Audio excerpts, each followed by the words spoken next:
Hello guys, welcome to another exciting episode in our Photoshop design series. In this series I will show you how I created this flyer in Photoshop. Right? So if you don't mind, if you've not subscribed, please kindly hit the subscribe button and turn on post notification so you miss any videos I'm dropping anytime from now. Without having to wait any of your time, let's get started. So the first thing first, you just put the name. I'll have my name that I want to name this particular flyer here, not my name, the name of the flyer. So social media flyer 5x5, resolution 300, RGB, transparent, and click on what? Create. Good. So next thing you do is go over to this adjustment layer, click on solid color, and I'm going to use all white. So the code is FFFF. That's in 6 places, right? So when you're done, just click OK like this. So this is the base, this is the background that we're going to be using. Right. So the next thing I'm going to do is I'm going to go over to my source file. The link of the source file is in the description of this video, so do well to download them and make use of them. So the first thing I'm going to start with is the image of this nice looking man. Right. So I'm just going to reduce the size like this, and yeah, I'm going to reduce the size. The next thing I'm going to do is I'm going to conceal in the edges so it blends with the entire field of the background. Right. So to do that, create a clipping mask on it first, and I would like to adjust the picture itself. Now this is how I do most times. I use to make my pictures sharp in Photoshop. So the first thing you need to do is go over to filter. Right. So when it loads up like this, just some basic changes. So I'm going to start with highlights. I'm going to take it all the way down. So you can play with the settings. It depends on the image you're using, but because of this particular image, I'm going to use mine like this. So I'm going to increase the shadows like this,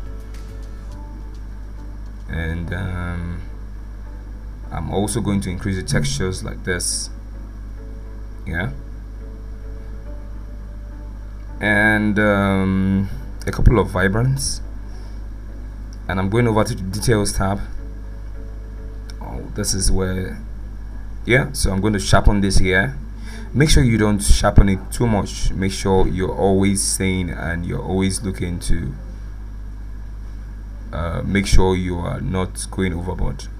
So over here I'm going to increase the highlights like this, and I'm going to reduce the light. Right, so you can see how much of a difference this has made. Right, so when you're done, just click OK like this. So this is before and this is after. You can see how punchy and how nice it's looking now. Very sharp. So next thing I'm going to do is on the mask, make sure you're selecting the soft brush, under general brush, soft brush. Click on the mask, make sure your foreground color is black, and most times I like using 70 as flow, so it's not too much. So I'll just go over all around it and dabble around the edges like this. Right, if you need to reduce the size of the brush, go over to the brush and reduce the size. So I'm just going to do that on the edges and erase all of this so it blends well with the background that I have already.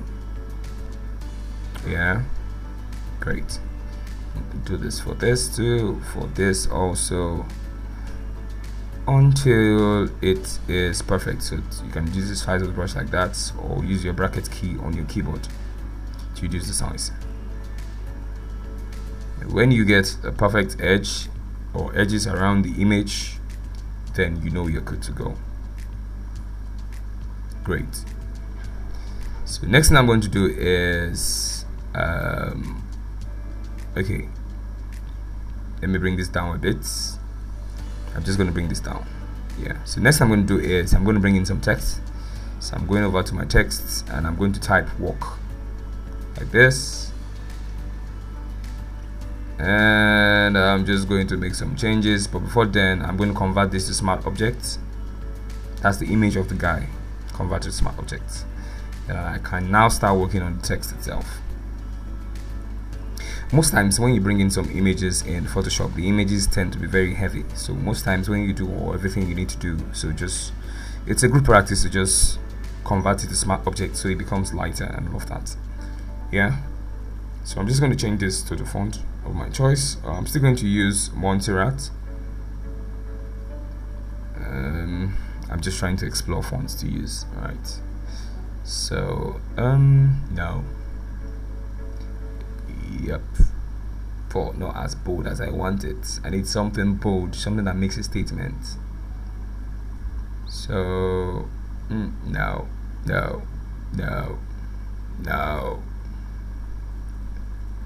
Okay. I'm gonna work with this. I'm gonna make it bigger. That's the font I'm using is Angelic Child. Right. So I'm just going to rotate this and move this upward like this.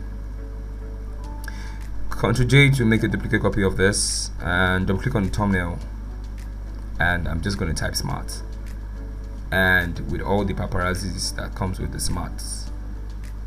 Right, I'm going to reduce it so it's not too big, it's not bigger than the work itself. Right, so I'm just going to separate this from the smarts and leave this like this. Great.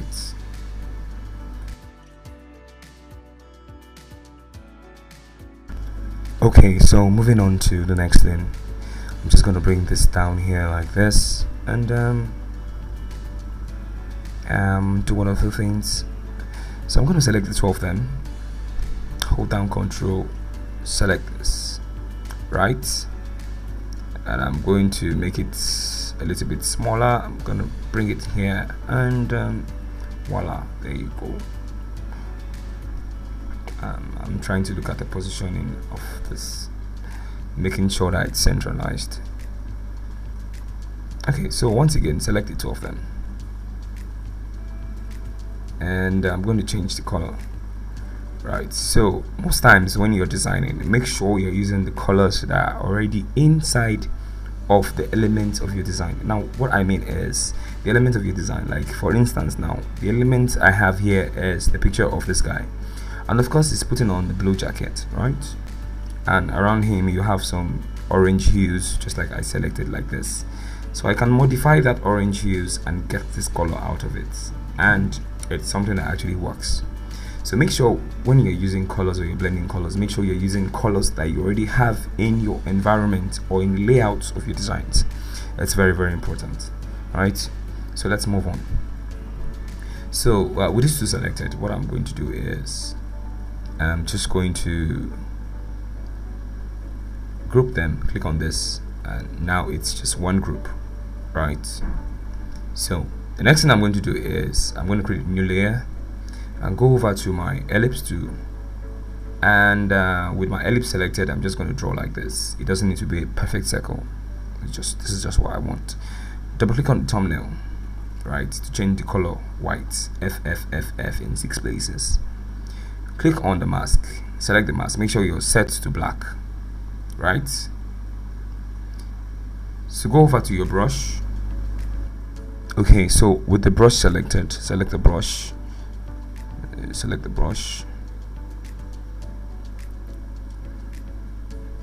make sure you're on the mask and your foreground is set to black and your flow is set to 70, and just do exactly what I'm doing. So when you do that for the first one, make a duplicate copy of this, right, with your move to bring this down, press Ctrl T on your keyboard and flip it this way. When you're done, just press OK. So I'm going to click on this first one, I'm going to clip it to the group itself, click on the other one too, and going to click on create clipping mask. So it's just on the text itself, it's not on any other thing.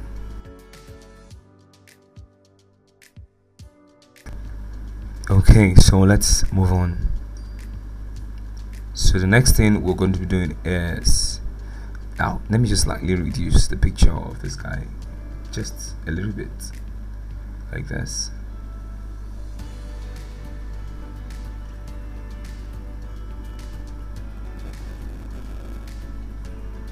And I'm going to bring in this next resource file, right?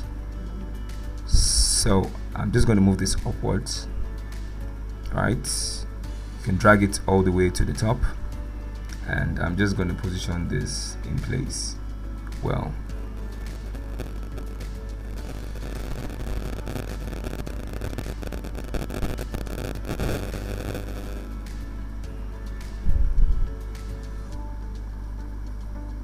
So I'm just going to make a duplicate copy of this, and I'm going to bring this somewhere here. Yeah, and I'm also going to bring one more here again, so it's just 3 of them like that.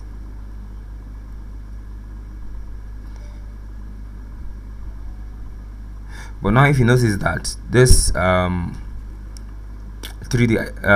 objects are actually red, but then we need it to be orange. So first thing you need to do first is I'm going to group all of them, group them in one like this. You can just name the group. I'm just going to leave mine like this, and I'm going to go to adjustment layer and select hue and saturation. Now with this hue and saturation, I'm going to create a clipping mask, so it's just going to affect only these icons, like these 3D objects. So I'm just going to move it to +25 saturation. Just follow my settings, right? So +22, and my lightness is -1. Yeah, so I'm just going to increase my saturation slightly, and when that is done, I'm just going to start working on each one of them. So I'm going to go to Gaussian blur, this first one. I'm just going to click OK. So that's where I want that one to be. Yeah, great. So for the second one, the radius is not going to be as strong as the first one. Okay, and I'm also going to do for the last one, the biggest one. I'm going to do that again. So it's not going to be as strong as the remaining ones. All right. I think somewhere around here is good. Great. So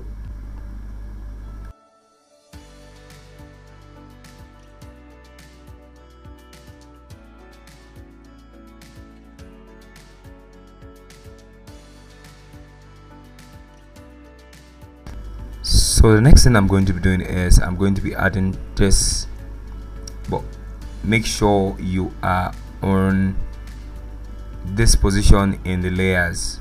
You know, when you're working in Photoshop, it's all about layers, right? So I'm just going to make sure it's directly above the first one. Create a mask, and with your brush selected, just conceal these areas. I don't want it to be too obvious that you have so many things going on there. I want to work smart to be there and obvious, right? So just conceal those parts. That's the only thing you need to do with this image, right? So the purpose of this image is just so you don't have one flat image, just white, pure white like that, and you understand. So I'm going to convert this to my object. I'm going to go to noise, and I'm going to add noise, right? If you'd observe closely, I use this effect in some of my designs, right? Especially the posters and all of that. There's this kind of effect it gives to it. I don't even know how to explain it that. So, but then that's what I do most of the times. All right. So so create a new layer directly above all of this, and I'm just going to add my text to it.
Okay, so with this done, I'm just going to go over and make it bold, yeah, so that the message is clear, of course, and it's obvious, right? So I'm just going to color balance all of this. So for midtones, I'm just going to do this, follow my settings, and for shadows, I'm going to do this, follow my settings, and for highlights, I'm going to do this. Now I'm going to go towards the cyan, I'm going to go towards the yellow here. Great.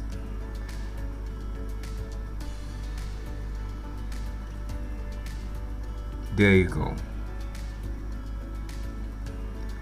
Okay, so guys, I've come to the end of this design session. I hope you've loved it. If you've liked this video, please give it a thumbs up, and please don't forget to subscribe. I'll see you in the next video. Ciao.